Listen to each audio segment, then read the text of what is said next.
Just heads up, the mic is hot. Oh, Don't say anything you don't want your mother to I hear. may have already said something.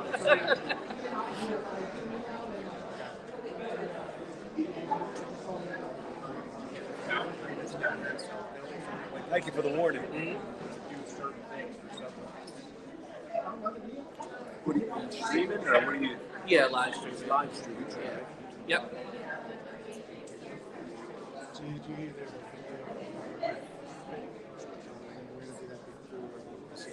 Before you introduce yourself, I understand.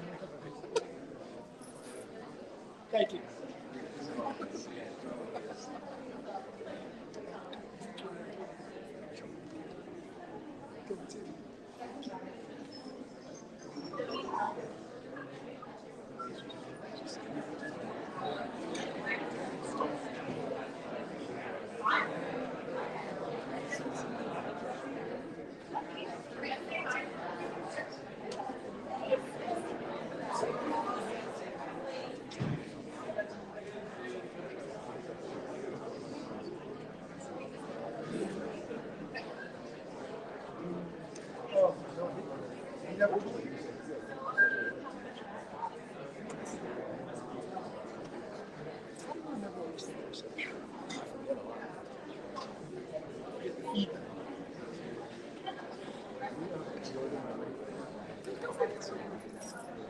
Do you know how much is going through my brain? Do you know how much is going through my brain? How'd you know?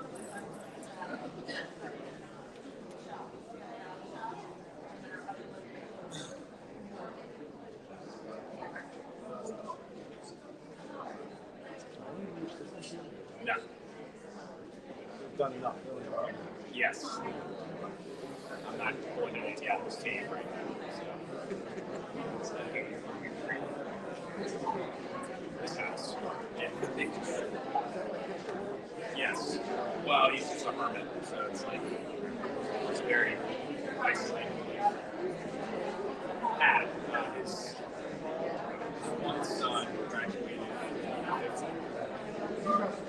He did, yes. He went right to the trick company. He's like the top of what tricks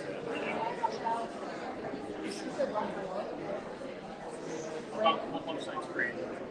I graduated in 85 days.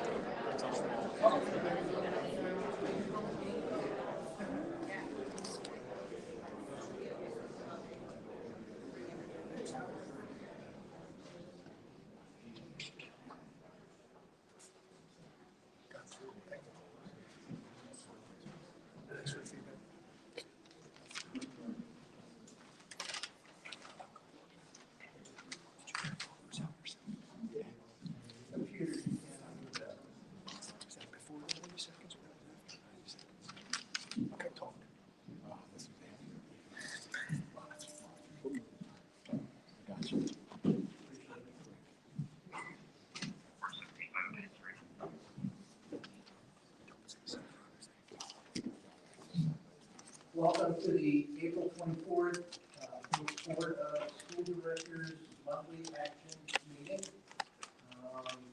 Tonight's not the same one that's usually online.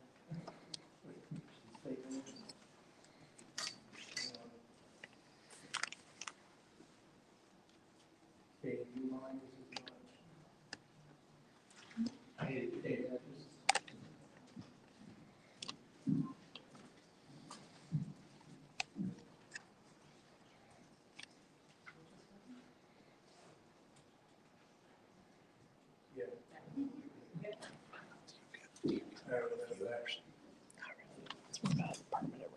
Okay, tonight's meeting is being recorded on Comcast Channel 28, Verizon Fios Channel 46, and being live streamed. The mission of the Sarrington Area School District is to prepare students to demonstrate competencies needed to contribute and to succeed in the changing world by building on a commitment to excellence and innovation, by working in partnership with family and community, and by ensuring quality education for all students in a safe and nurturing environment. Again, we ask everyone, when they do speak here, that we're moving towards that mission. We appreciate that. Roll call. Oh, I'm sorry, pledge of allegiance. I pledge allegiance to the flag of the United States of America and to the republic for which it stands, one nation, under God, indivisible, with liberty and justice for all. I had a problem with this computer, my problem.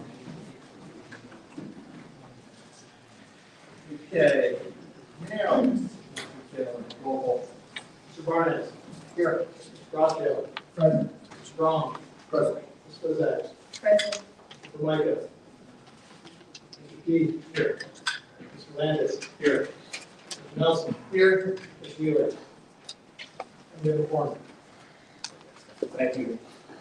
A lot of people here today, a lot of recognitions, and it's always a pleasure, and I believe that the board members here love to see everyone in this room to be recognized. So today we have the girls wrestling team first to be recognized.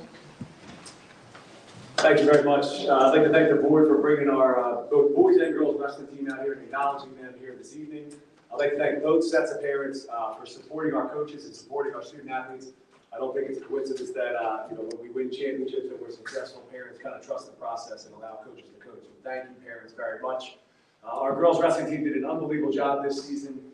They won 6 tournaments. They won the Suburban 1 Conference Championship, the District Championship, the Regional Championship. They finished 8th in the state out of 135 teams. When I think about this team, I think of one word. I think of is inclusivity.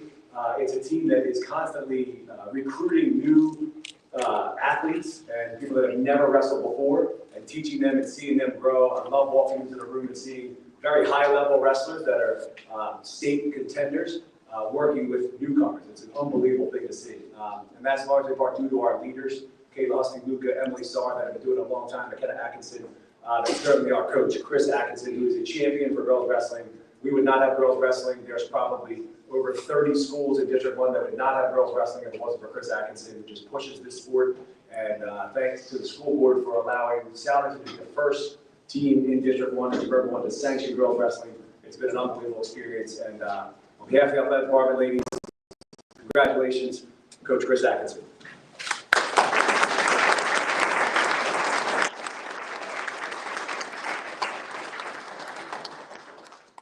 Thank you, I appreciate that. Particular thanks to Dr. Gallagher, Dr. Morano, Mr. Stanton, and the school board.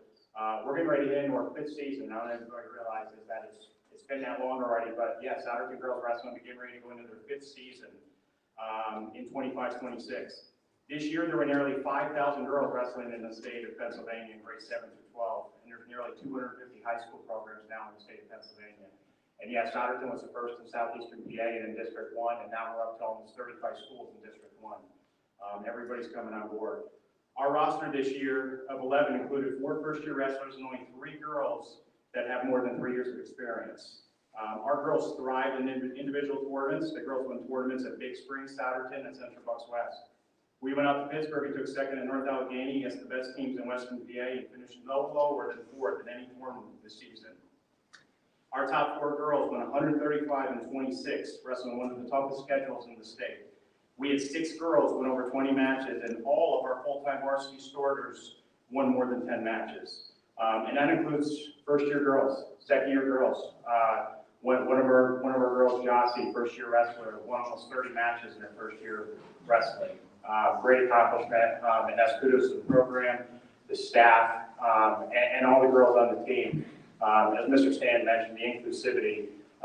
We have girls from a broad array of backgrounds, and the best part about this sport is as hard as we work, it pushes the girls to build that camaraderie and come together, kind of suffer through the season, with one another and support one another.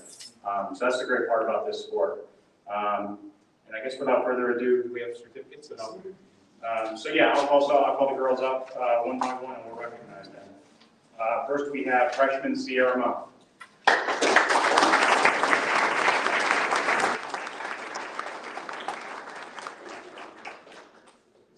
Gianna Garrison.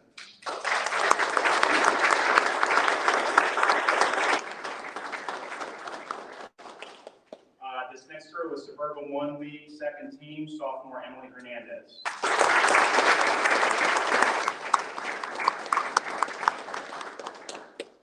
Next girl was Suburban 1 League, second team, and District 1 All Academic team. That's Gianna Bocchino.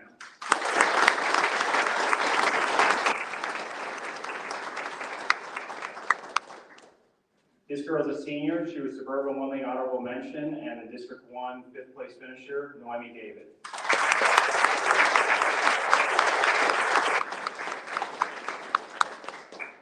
This girl's a sophomore, and again, she's a first-year wrestler and won almost 30 matches. She was District 1 third place finisher and Southeast Regional fifth place finisher, Jocelyn Yanis.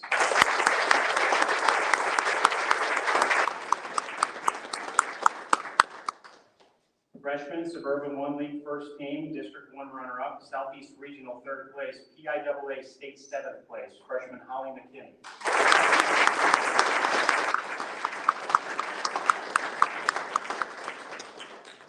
Sophomore, Suburban 1 League first team, District 1 12 champion, Southeast Regional runner-up, PIAA State fifth place, McKenna Atkinson.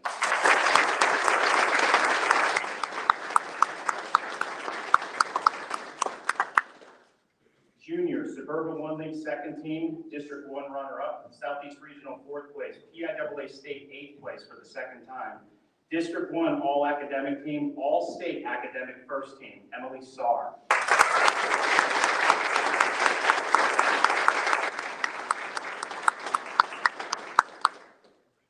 Senior, Suburban 1 League first team, District 1 and 12 champion, Southeast Regional runner-up, PIAA State third place. District 1 All Academic team, All State Academic honorable mention, Kayla Gusti-Luca.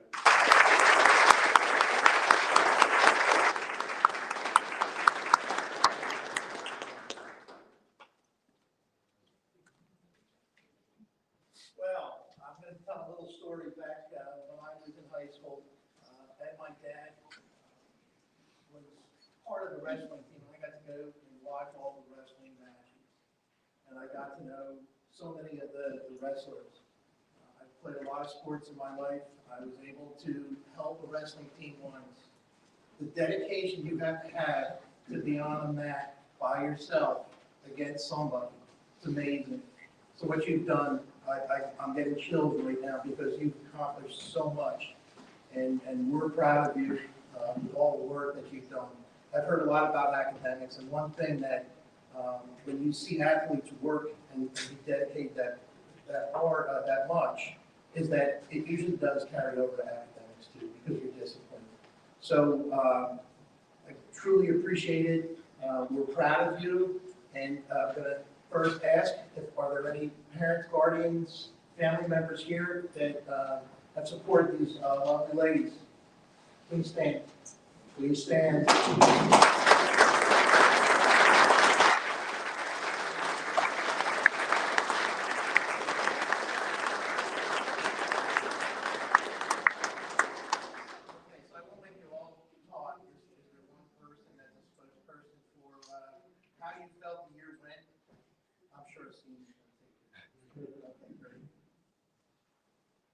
Sorry, what was the question?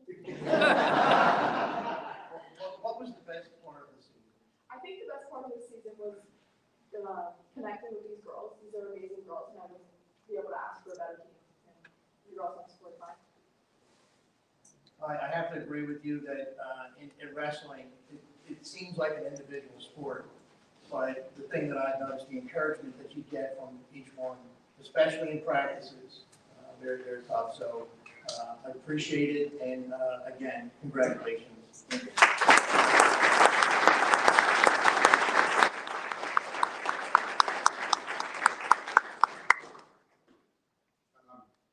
30 years I've been coaching here at wrestling at Sarrington. Starting with a lot of these girls. A little choked up, but it's just see what you guys have accomplished and where we're going. You understand, Pennsylvania is the #1 wrestling state in the country. Not, to be a wrestler in this state, you're the top 1%. And you excelled. Chris, I give you all that, he was the pioneer, back in the day. We took, how many, Chris, we took a lot of aggravation from other teams because we allowed girls to wrestle. We had teams not allow their boys wrestler girls because they didn't, wasn't allowed. But Sarrington took the we took the, bull by the horns, we went forward and look where we are today. And I just see us moving forward higher and higher. I need state champ. We're working on it. But again, thanks. And same speech go with the boys. Like I said, this I've been 32 years inside wrestling. I've been coaching for 45 years. Very near and dear to my heart, and congratulations, guys.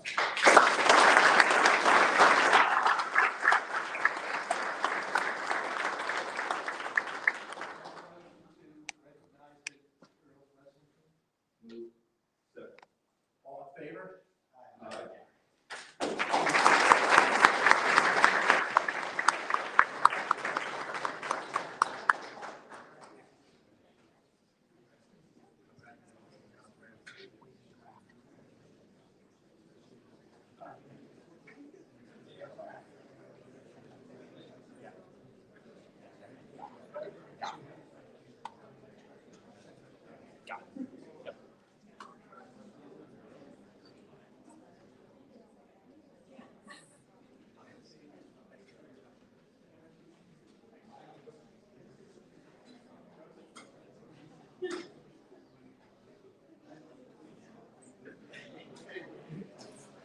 On to the boys wrestling team. On behalf of the athletic department and Southern High School, I want to congratulate the young men on a great season. They were Suburban 1 champions, first time in over 30 years.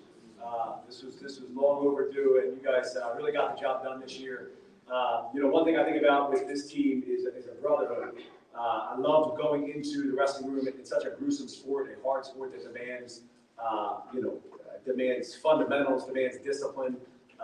They made it fun, and seeing the brotherhood grow over the course of the last 8-9 months was something that was special as an athletic director, but also to see that translate into a winning culture has been awesome. And largely part due to our amazing staff, led by Coach Billy McGinley, who also serves as a history teacher at the high school and a JV softball coach. He's the epitome of a relational coach and understands that you can't treat everybody the same and finds ways to motivate, challenge, and inspire our student athletes that we're very lucky to have him leading our team. As I said, they were Suburban 1 champions. They won 2 tournaments throughout the course of the season. They made 2 state qualifiers and 2 district champions. I'd like to bring up Coach Billy McGinley.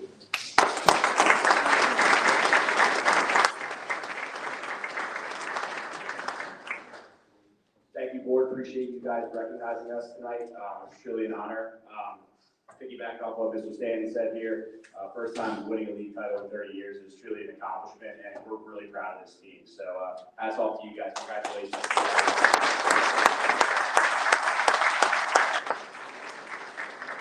So this season was actually a lot of wins for us. We won the Falcon Invitational Tournament, the Governor Mifflin Holiday Invitational Tournament. Like I said, won the Suburban 1 League, which is awesome. Placed 3rd at districts this year, District 1 Central, 2 state qualifiers, which getting any kind of state qualifier is always a successful season. We're really proud of those guys. They worked really hard, and I just cannot stress enough about how much these guys bonded, came together. We're awesome young men. I can count on every single one of them. I've never had a group where I just rallied around them so much, and they're all like little brothers to me. So it's really cool to guide them and kind of see them on their way forward here into their careers. We do have a young team. We are sad some of our seniors are going, but we do have a young team here. We're really hoping to keep the success going. So without further ado, I'm going to bring them up one by one. First, our 107-pounder, Mason Slemmer. He was a regional qualifier for us.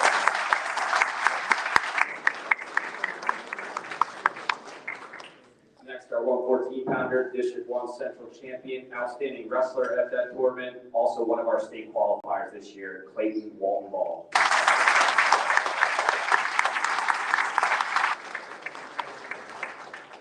Our 121-pounder regional qualifier, Ezra Swartley.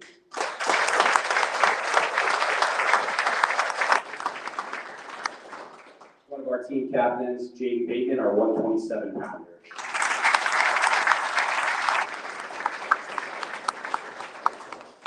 Suburban 1 honorable mention, Colin Harris, 133.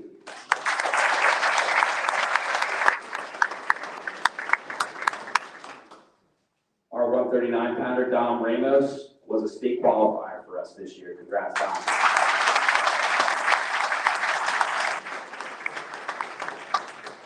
Our Heart and Soul Award winner, Bruce Newberry, at 145 pounds.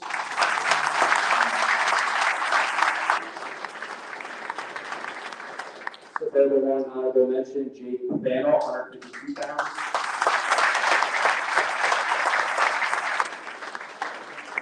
District 1 Central Champion, 160 pounds, Johnny Beckett.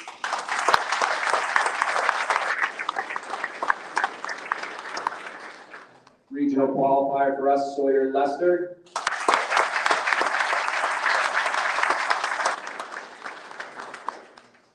Suburban 1 honorable mention, 189 pounds, Alex Blum.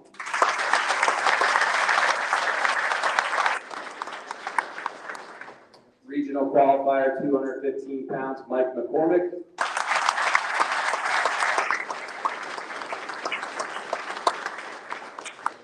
And one of our team captains, regional qualifier, heavyweight, Tom Goss.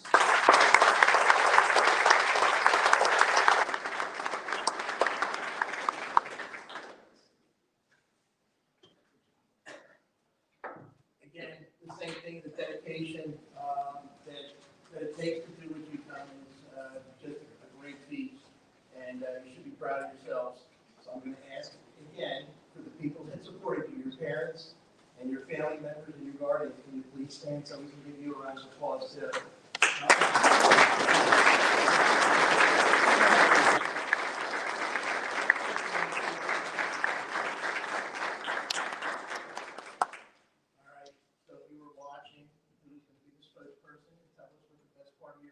Season was. Tom Goss. Favorite part of my season personally, I hope I'm speaking for everybody, was when we won the team league title. It was really great seeing them hoist the trophy in the air. That was pretty exciting. We were able to do that through the blend of camaraderie and hard work that we had the entire year in the wrestling room. And it was really great to see our hard work pan out in the long run. So that was my favorite memory, winning leagues as a team.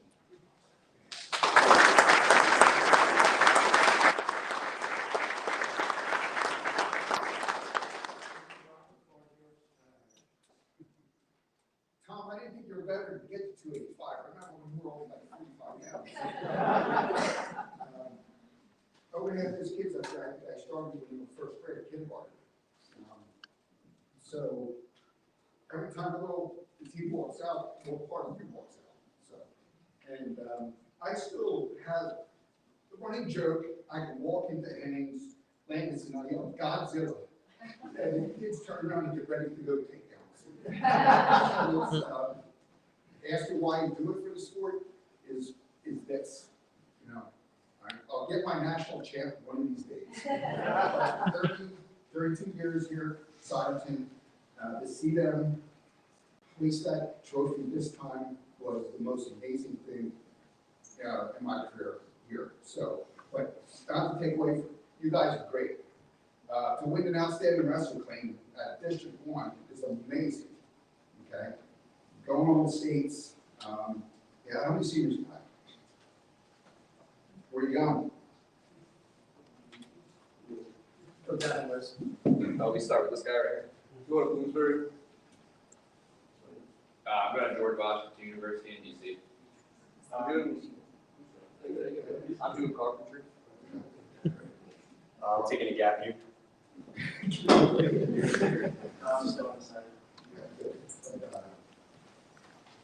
Big step if you're going to go from high school to college.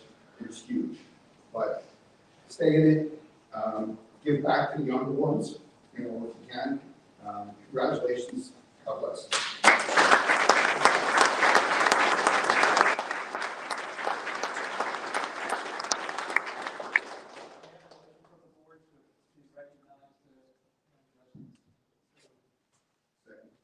All in favor?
So our next recognition is the Arrowhead, and I understand that before. You're right. I asked Stacy Arano to come up. We have a special video.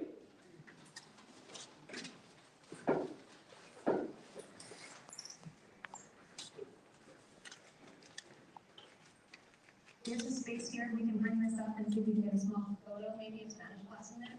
So that would be page 5. Okay, yeah, so we need the cartoon and he needs a subhead, that's page 20. That's going to impact, this is on page 23, that's going to impact the spacing for Phillies fans one. All right, girls lacrosse, Addie's page looks good, that's page 27. I need a really great headline, right? Pleated headlines, and then I also need we might need to Finley to expand on this one a little bit, because again, this one has to be bigger than this one. Yeah, I don't think that's so bad for what we need to accomplish today. I think we can easily be 90% done by the time that we leave, because we can handle that. Today is Saturday, and we are here today to do our Saturday layout session. We do one Saturday layout session before every issue of the Arrowhead. In order to produce the quality that we are able to produce, it takes time, not just in class, but outside of class as well. And so my staff writer is required to be here for at least 2 hours on every Saturday layout session. And my editors are here for as long as necessary as part of their requirement to produce each issue of the Arrowhead. I'm the editor-in-chief of the Arrowhead this year. Well, I would say that the most stressful part is making sure everybody is, on task. Making sure that everybody knows what due dates are, like if we have extensions that everybody knows about it so we can work around it. So it's just trying to get everything together for this page because we all need it pretty much at one time in order to do it correctly. And right now I'm working with Cassie and we're just editing her article. My favorite thing about working on the newspaper is I guess the community aspect. We really are a family. We got to know each other really well because we all kind of work together for a common goal. And I really like meeting the new staff writers every time. It's really cool to see how they grow and change as we work with them. We're just all working on copy editing, which is where we proofread everyone's articles and just help fix any mistakes we catch. I really wanted to be involved in the school, and I love writing.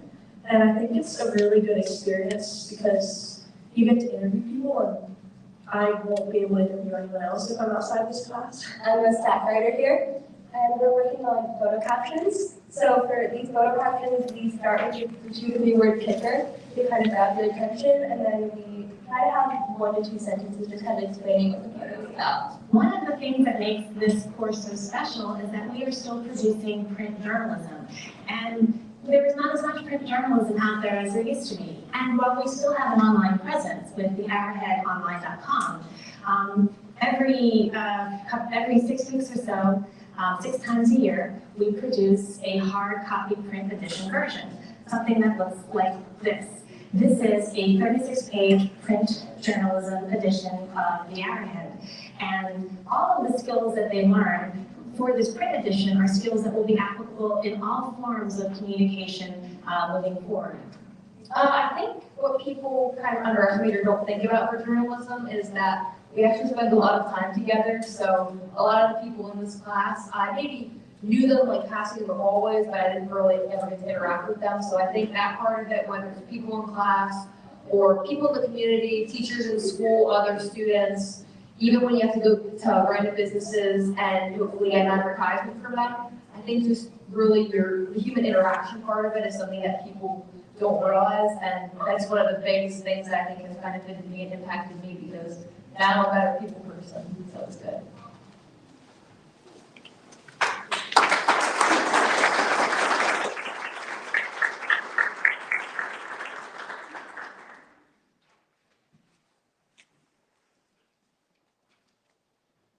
The Arrowhead is undoubtedly one of the best student-run newspapers in the country. It is really one of the proudest highlights of Sarrington Area High School in our district. We have unbelievable students year in and year out, and Stacy Arano, our advisor and teacher, is absolutely incredible. You can hear it in her comments in the video. I'd like to invite Dr. Arano up to introduce the members of the Arrowhead who are here tonight.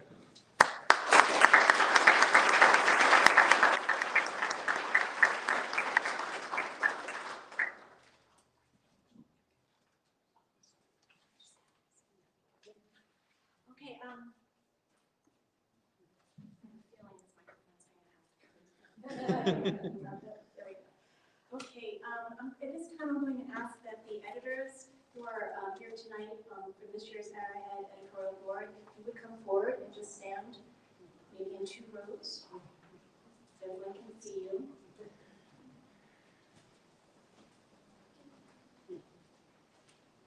And before more, I'm going to ask you to introduce yourselves and state your positions afterwards. Good evening, ladies and gentlemen. Tonight, please allow me to share with you just a few of this year's Arrowhead highlights. In October, Arrowhead editors and SASD leaders traveled to Bustard's Tree Farm in Laheyton to learn about tree species, environmentally friendly pesticides, and the importance of agriculture in Pennsylvania. Students were also given the honor of choosing the Christmas tree, which was on display at the United States Naval Observatory last December. In November, the Arrowhead attended the Columbia Scholastic Press Association's Fall Conference in New York City, where editors and staff writers enjoyed seminars about journalistic ethics, law, writing, photography, and design. And in March, Arrowhead editors and staff writers again journeyed to New York City. This time, the destination was Broadway to see George Clooney's Broadway debut as legendary journalist Edward R. Murrow in the play Good Night and Good Luck, which explores Murrow's history-altering on-air showdown with Senator Joseph McCarthy at the height of the Red Scare. The Arrowhead also earned a coveted All-American Award from the National Scholastic Press Association with marks of distinction for extraordinary merit in the areas of coverage, content, text, and visuals. One judge commented, with multiple pages of editorial coverage, this publication shows a real emphasis to tackle important topics. The Arrowhead does a nice job of invoking its First Amendment rights. Your students do a wonderful job of covering your school in authentic stories. And finally, the Arrowhead was awarded not only a gold medal, but also the coveted Clyde F. Lytle All-State Award from the Pennsylvania School Press Association. The All-State Award is the state championship of Pennsylvania scholastic journalism. Here is an excerpt from the judge's comments. As with all well-designed publications, the design is in service of the content. In this case, the content is a mix of inspiring community news, celebrating the achievements of students, delightfully goofy person-on-the-street Q&As, as well as thought-provoking pieces. Further, readers get a strong sense that the paper is well regarded within the broader community. At this time, I ask that my Arrowhead editors in attendance tonight introduce themselves and state their editor position, and senior editors, if you also happen to know where you plan on going to college next year, please feel free to share.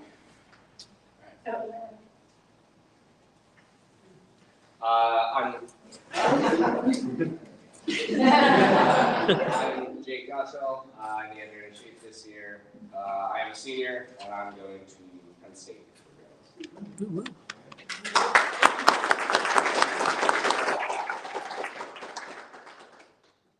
is Aidan Cassidy. I'm the sports editor.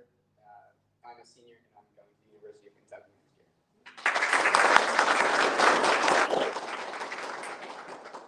My name is Connor Rutherford. I'm the entertainment editor. I'm a sophomore.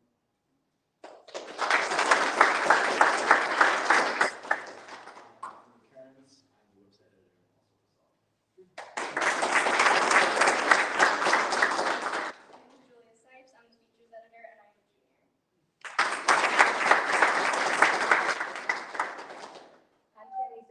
I'm the opinion editor and I'm a junior.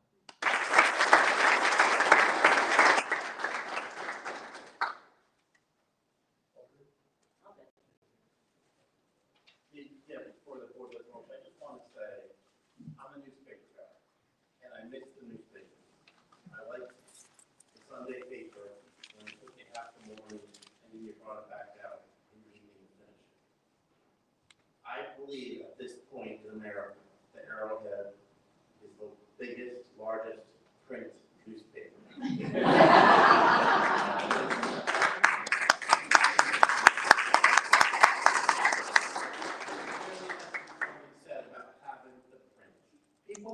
about me is I'm not always into technology, communicating with colleagues, but the print is important. So thank you for keeping it alive. And congratulations, I'm proud of you. I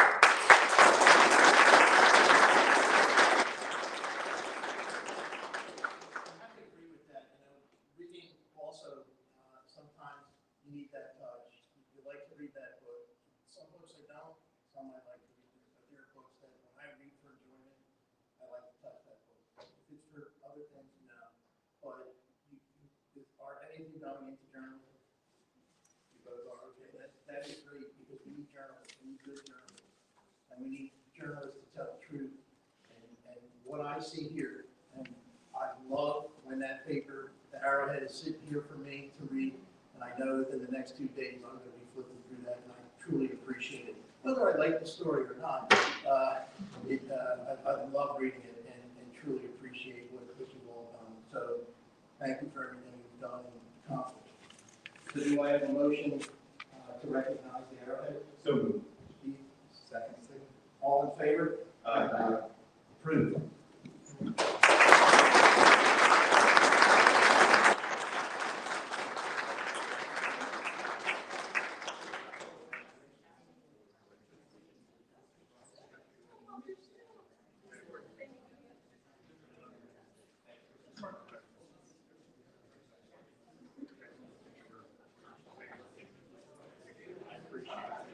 Sorry for staying here.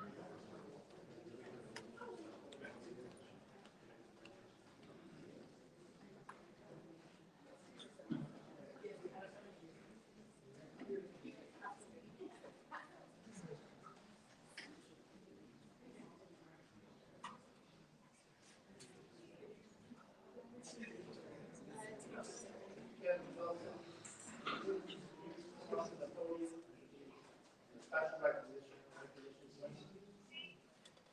So we're done with recognitions.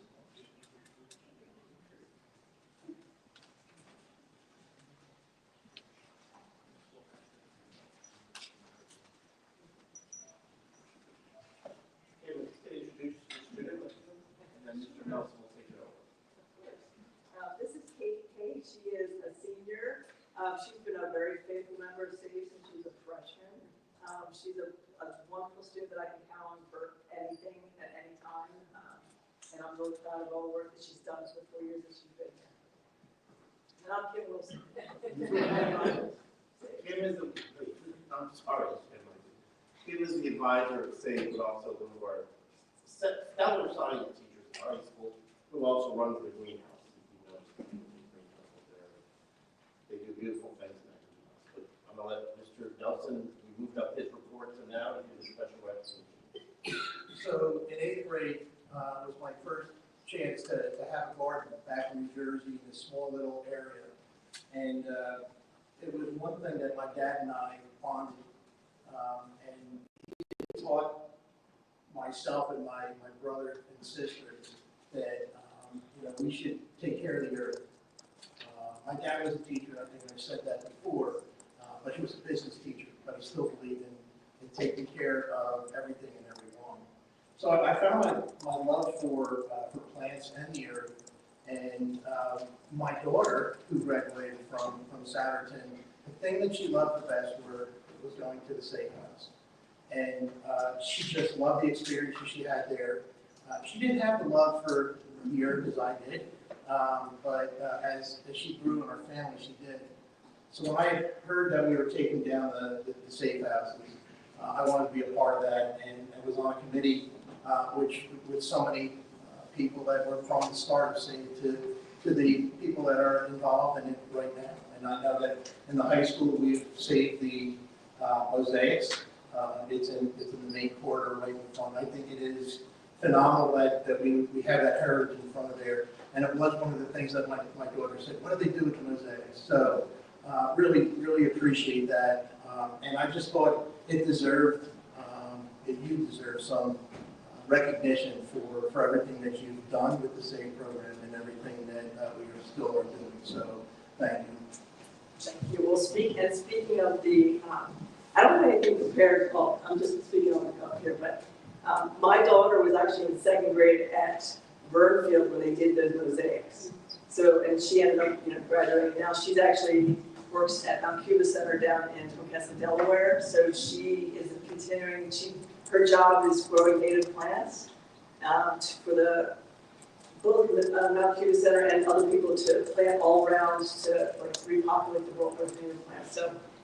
So this program has worked. She was in SASD when she went through the high school. I'm so thrilled that I have this job, and I am so passionate about the environment. I'm so blessed every day to come to school and work with these kids who also feel this way. And I appreciate the board's recognition and approval of everything that we do. Running the greenhouse, I know I'm a teacher, but I really love being in the greenhouse. I just love it. It's amazing, and these kids are such a part of that. It's amazing once we get down there, how happy they are, how comfortable they are, and it's so wonderful that you're supporting us. So thank you. Thank you. Anything to add? I just want to say I've been so grateful to Mrs. Wilson for my 4 years I've been at SAFE. I've been a member for 4 years and an officer for 3, and it's been the greatest opportunity to have the outlet to give back to the community around me. I'm so passionate about the environment, and I'm glad that SAFE Club gave me the platform to express those feelings. I'm sad. I'm a senior. I'm really sad that my high school journey is ending, but my next years are coming, and I'm excited to use my passion for SAFE Club and take it into the real world.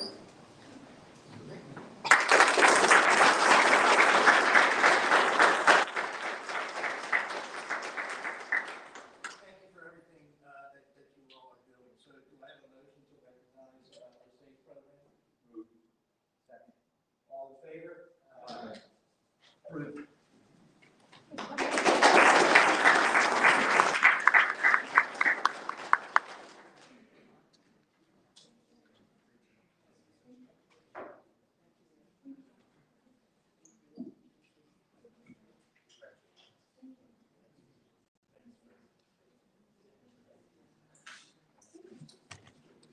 All right, let me look at my scribble notes here and see if we're really at Representative.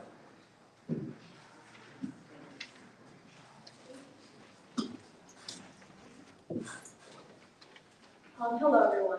My name is Amelia. I'm just going to briefly touch on what's been happening at the school on this past month of April, and then I'll turn it over to Nadia to talk about what's next. So the Musical this past month was a huge success. All 4 shows were well attended, and I know a lot of people really enjoyed it. On Tuesday, April 1st, the Sarrington High School celebrated the state champion academic decathlon team with a parade in their honor. The entire school body, as well as many parents, showed up to honor their accomplishments. On Wednesday, April 2nd, the high school hosted our annual Young Women Rising event to support women's leadership. This was a well-attended event also that showcased women from a variety of backgrounds and organizations. So thank you to our organizing committee, led by Ms. Soda, for all their hard work in that. IBEF hosted the Harlem Wizards on Friday, April 4th at the high school. This was a great event that brought together members of our community and raised money for a great organization. On Friday, April 11th, they hosted a job fair in the gymnasium during the school day. Many students were able to connect with the potential employers and get jobs. So thanks to Mr. Darcy for organizing that. Also on Tuesday the 11th, the SAFE Club hosted a dress down day in honor of Earth Day. All money raised towards it will go towards bettering the earth. So thank you to Ms. Wilson and Mr. Burley for all their hard work in that. On April 14th, Mr. Haynes and Link Crew Advisors welcomed the new crew of leaders into the Link Crew for the next year. These new leaders will carry on the strong tradition of supporting and leading our new crew of 9th graders in the next school year. On Tuesday, April 22nd, it was an 8th grade orientation presentation.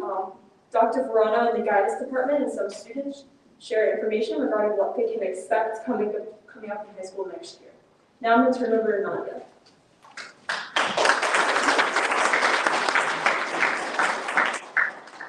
Good afternoon. My name is Nadia Cho. I'm a junior at the high school, and I'll be going over what's coming up.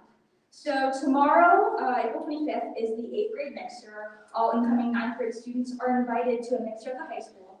This event is typically remembered as a favorite evening in middle school. As for junior prom, it's this Saturday on April 26th in the high school cafeteria. Student government has been working really hard to prepare this for all the juniors, so we're hoping that it's going to be a really good one. On May 1st, IVEF and SAHS will host a lunch to honor the Wisdom and Wonder Book Club. This book club is a heartwarming collaboration between Southern Area High School and Southern Mennonite homes. By reading and discussing this book, all members were able to share stories and form intergenerational friendships. Thank you to IVEF, Ms. Musselman, Ms. Momsen, and all of the students who participated. The year is officially winding down soon. Soon the high school will have keystones, finals, AP exams, and then graduation. Time has really flown by. I also encourage everyone to look out for the next issue of the Arrowhead. And there are also issues outside. Thank you very much, and have a nice night.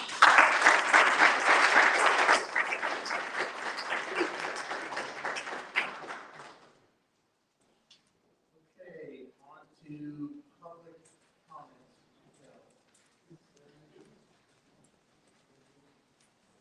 Wow, I feel stupid.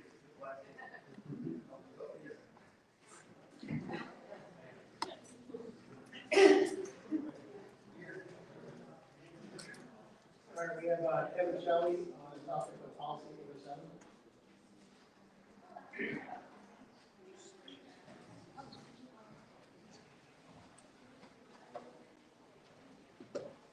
Thank you. Kevin Shelley, Lower Stafford Township. Good evening and thank you for your service.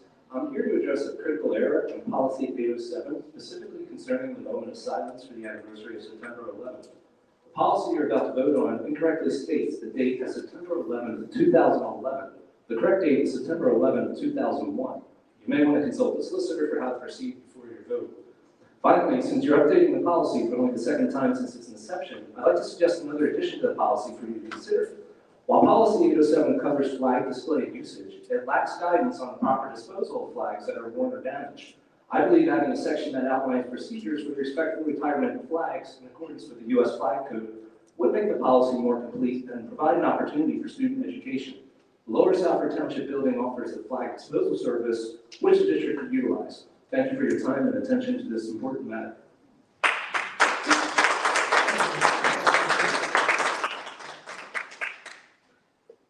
Thank you, Mr. Shelley, for catching it. After lots of review, we didn't catch that particular date in the year. It should be 2001. So I would ask the solicitor, we would like to correct that typo and approve the policy. There's no rush because the anniversary is September 11th until next year. Policy will remain in effect as is until then. So we can push it till next month, or if we can make an edit now and approve it, we can do it that way. I recommend we just push it to next month. That copy was the one that was published. Is that the one that was put on the agenda? It is, correct. That was why I recommend you table the matter and move it to the main meeting just to make sure that there's no. That's what we'll do. Thank you, Mr. Shelley, for your comment and for catching that before we approve it. John Moldenberger on the topic of donations.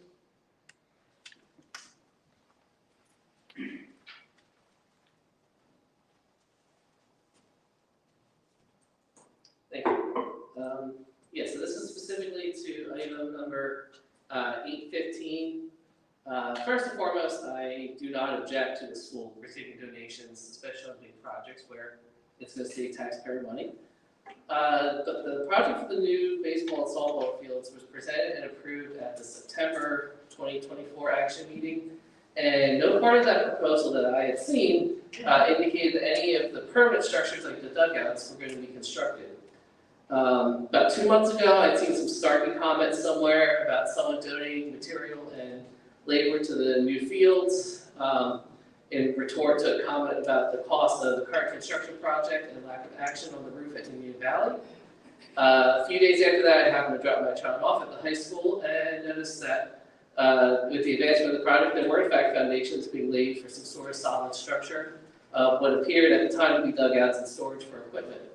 Only now, months into this project, near its completion, is the board approving any donation regarding this project or making any public mention of this. This donation doesn't include any labor value for the construction of these structures.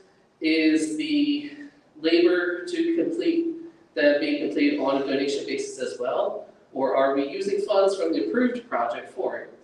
Where was the public vote? on this held prior to the completion of the project, not including tonight, of course. If this was a need, why did the district not put out public solicitation for roofing and sheet metal, concrete, blocks, roof framing, roofing and sheet metal and painting? I think there may have been other businesses too in the district and business owners who would have loved to contribute towards these projects. There's a $67.50 donation from Iron Dad. There's no specifics to what this is being applied towards. And then finally, aside from recognition tonight, what are the donors receiving in return? Are they receiving a plaque or a sign placed on the structures designating their donation? Are they receiving any sort of advertising? When you claim to be about transparency, it would be nice for complete transparency, like clear water, not Kool-Aid. Thank you.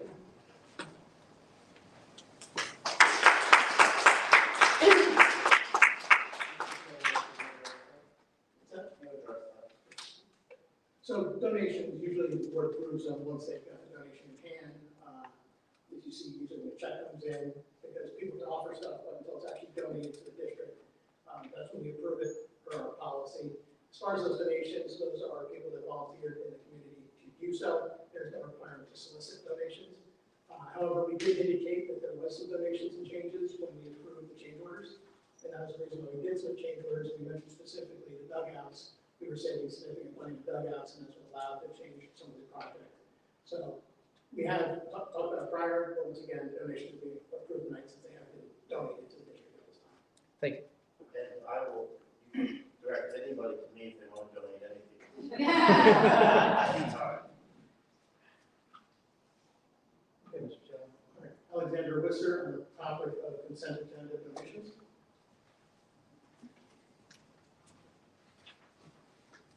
Hi, Alex Wisser, Upper Southford Township. John covered a lot of what my comments were, but back at the February board meeting, the change order appeared on the consent agenda with no attachments and no explanation. I was only given the $186,000 price tag. From fiber optic cable to security cameras and scoreboards, there have been many decisions and apparently no documentation based on the lack of attachments to the board meeting agendas and the lack of board approval for anything until tonight. This is public infrastructure shaped by private donors behind closed doors, and the board did not follow its own rules and only reacted when we started asking questions. Other neighboring districts require individuals or groups wanting to make a donation to submit the request by filing a written form and submitting it to the superintendent, who then presents it to the board for approval. As of 5:30 today, there were no attachments to this item on the consent agenda. There were a few sentences, but they are not a substitute for proper documentation. Every donation should include clear records of the donor's intent and the donation value. This is not how a public school district should operate. Our schools belong to all of us, and Sarrington deserves better. Thank you.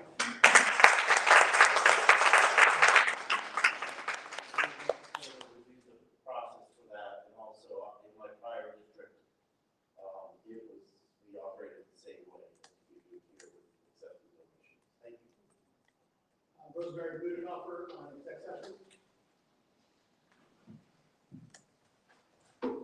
Thank you. Rosemary Budenhofer, I live in Sarrington. Just a question for you, Mr. Nelson, on the detailed agenda, which I always look at, it's online. Under the president's report, there is commonly an executive session was held before the meeting and was discussed. It's always a sentence fragment that doesn't include any information. I've always thought that was a little odd, so I looked some things up. And in Pennsylvania, school boards must disclose the specific purpose of executive sessions to the public before or after the session.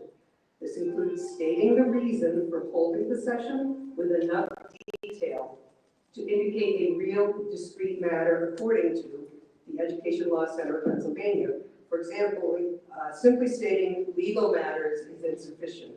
So the topics that are proper for an executive session are personnel matters, collective bargaining, real estate purchases or leases, consultations with an attorney about litigation, or confidential information. So my question tonight is, what of these topics did you cover in executive session tonight? Thank you.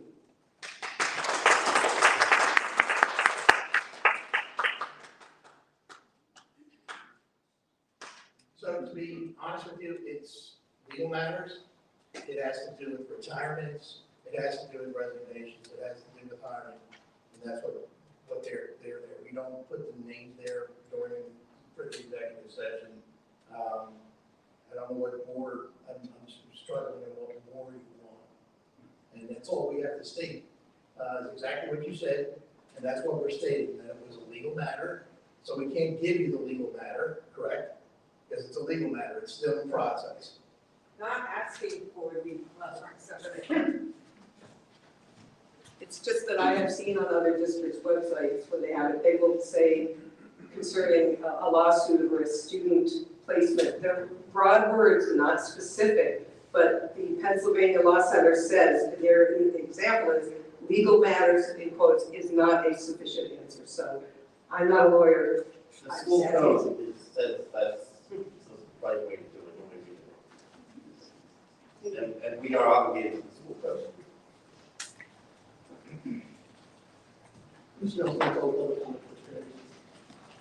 Okay, thank you, Mr. Taylor. I'm going to go to the President's report, which is an executive session was held prior to tonight's meeting to discuss legal matters, personnel matters, including staff resignations, retirements, and appointments. It lasted about 30 minutes. And now for the report of the superintendent. At this, I did.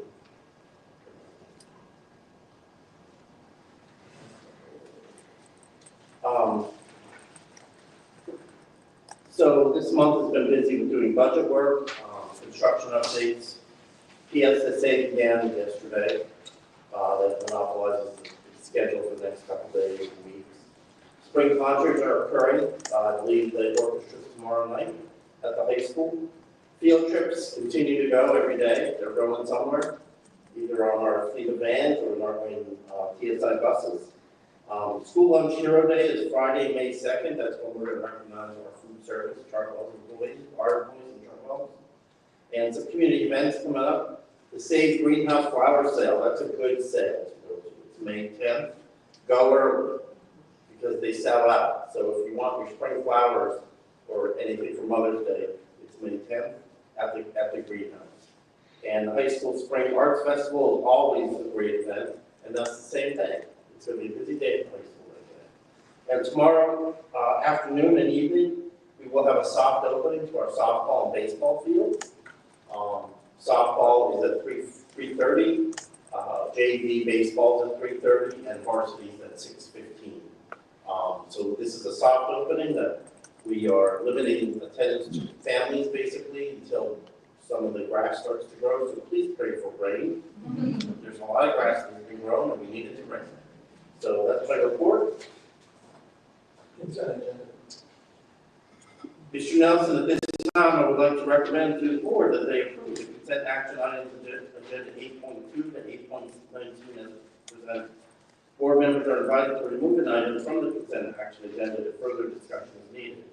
Items on the consent action agenda that are to be considered motions for approval are board meeting minutes, financial statements and check listings, ratify requests to attend conference, approve requests for out-of-state overnight field trips, approve personnel items, approve second reading of policy 916, approve third reading of policy 202, 805.2, 105.1, 105.2, 218 and 218.1, approve donations, approve school board meeting calendar for the 25-26 school year, approve the 25-26 proposed final budget, approve the disposal of excess, obsolete, and non-repairable.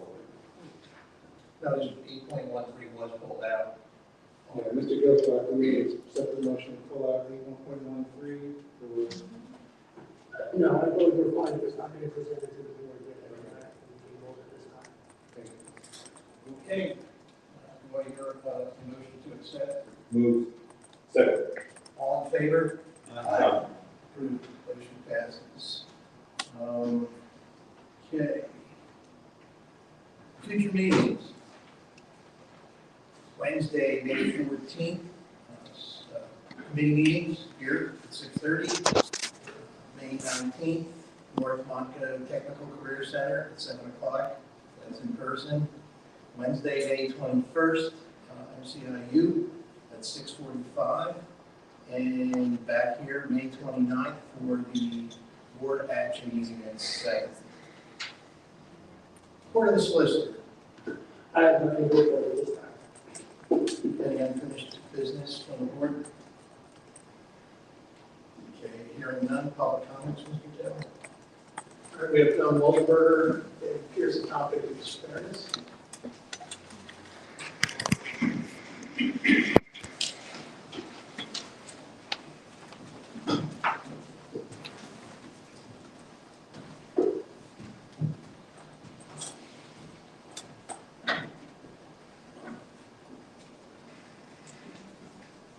Sorry, we start that clock. Words. I got you on camera. Okay.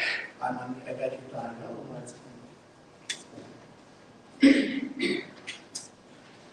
Technology, right? That's the same problem. I'm clicking the app. Okay. Everything over there. All right. So once again, we find that double standards seem to apply here. Frankly, to paraphrase Ms. Wheeler from last month, I am offended as a taxpayer. At the October 24 action meeting, I was wrongly removed because the solicitor did not understand how my words aligned to my topic. Per policy 903, individuals seeking to participate during non-agenda comment period are not required to identify their comment topic, but are encouraged. If I had been permitted to finish, the solicitor would have heard my connection as to the display of character I was referring to from board members whose arrest was published in the papers or another whose comments still tarnish this community to this day. That being said, the double standards continue.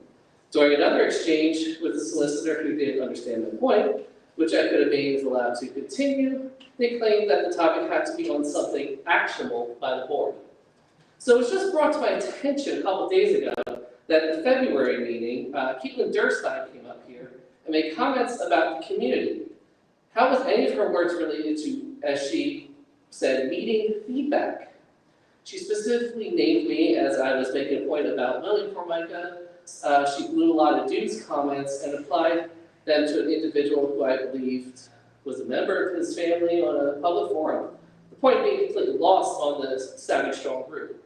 In fact, this is not the first time Caitlin has brought this up at a public meeting.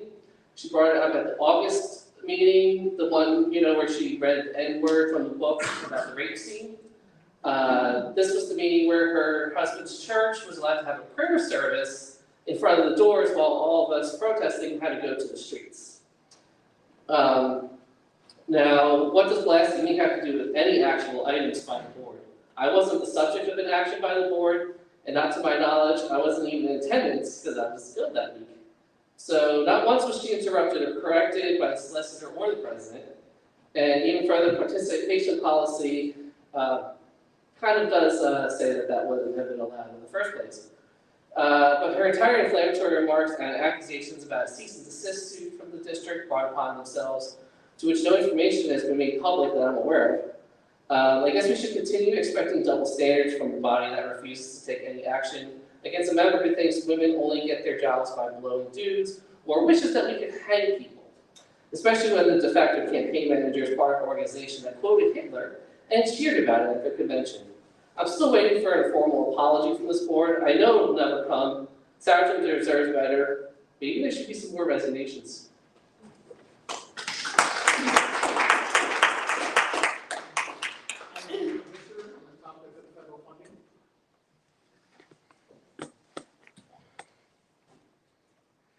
Swisser, Upper Salford Township. I just wanted to address that I'm concerned about the board and the administration's perspective regarding the uncertainty over the status of federal funding. In a recent committee meeting, one board member had said that if the roughly $2 million of federal funding that Sarrington receives were to be cut, that you would just find a way to make that up and find that money. We were told that there was a $50,000 cut to one of the title programs this year, and that also was treated as business as usual. As of the last committee meeting on April 9th, there was still a $4 million budget deficit for next year, but that is down $1.5 million from the month before, but no details were given as to how that $1.5 million was cut or made up.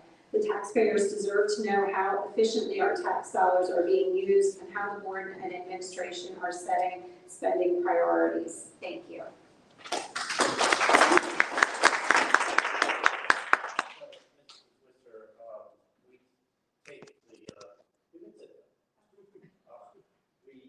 Take the federal funding issue very seriously. We get just about over $2 million, most of that, half of that's special ed, half of that's title program. For that, I believe what I said, and I'll go back and check, but I believe that I said we were assured that we will be good next year. In the end, I don't anticipate a major cut. The 50,000, do you know how Title I is calculated? Not off the top. Not off the top of my head, I don't. That is calculated by the state. Our allocation is delivered to us by our aid ratio and a number of other calculations, and that was the $50,000 cut. Okay, but I thought it was said in that meeting that the $50,000 cut was sort of expected, or it was not a big deal, and that there had been prior cuts in prior years. And I believe the presentation showed that at one point it was about $500 to $700 that had been cut, and in a previous year it had been about $7,000 cut. So my question to you is 50,000 seems to be more than 7,000, and should there be more concern? Every dollar is a big deal. Okay, I would never say that it wasn't a big deal. And I did not say that you said that. Well, when we have a cut like that in Title I, and I have to go back through the whole history, I mean, it used to be, we got like a $100,000 increase at one time too. So it ebbs and flows, and we have to find ways in our Title I budget to make it up. So that might be in the area of supplies, but what we try to do is keep our personnel that's paid by Title I in place, and sometimes that means the district has to pick that up. And that's the kind of information that is very helpful for us to all understand how that works. Okay. Thank you.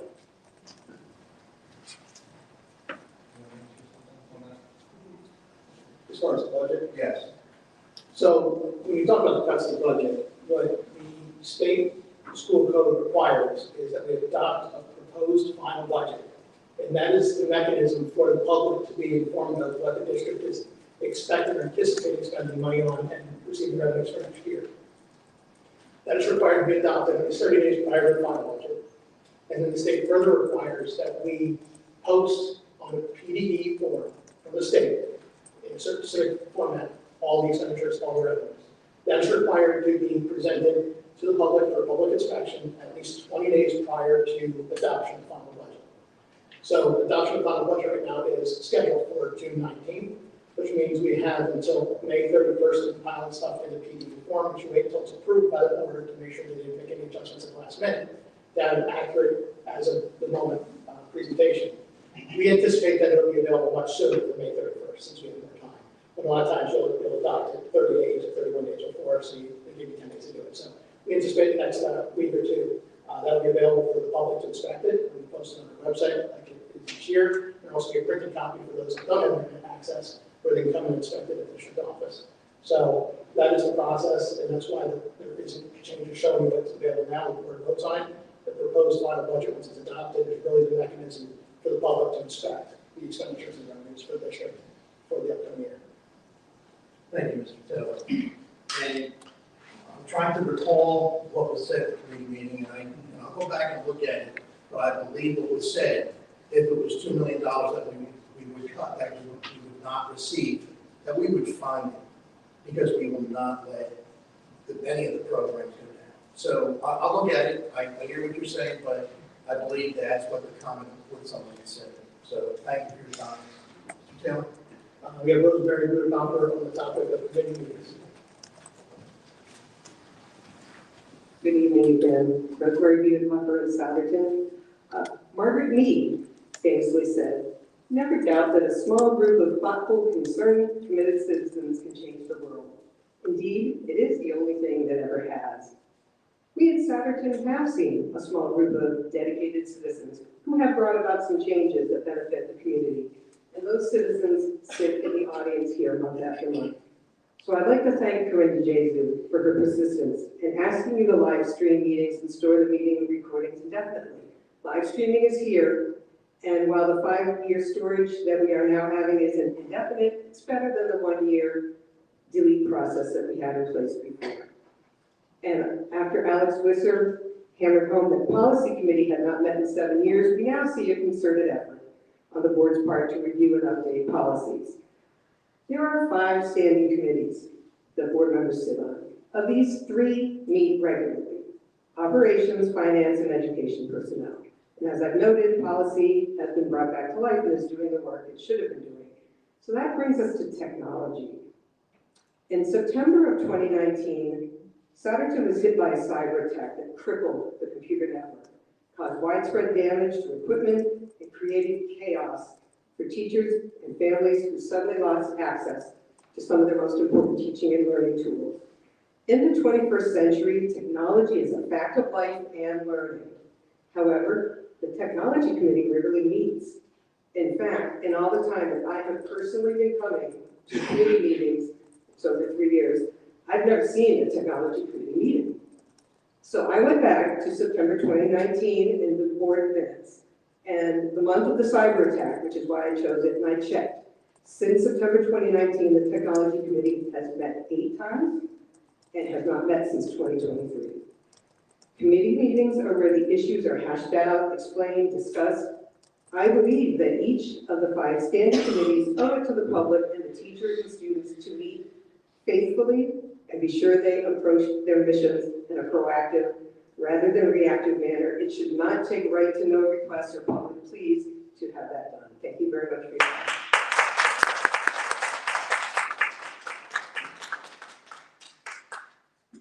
Okay, Mr. Nelson, that's all the public comment for this period. Thank you, Mr. Taylor. I have a motion to adjourn. Move.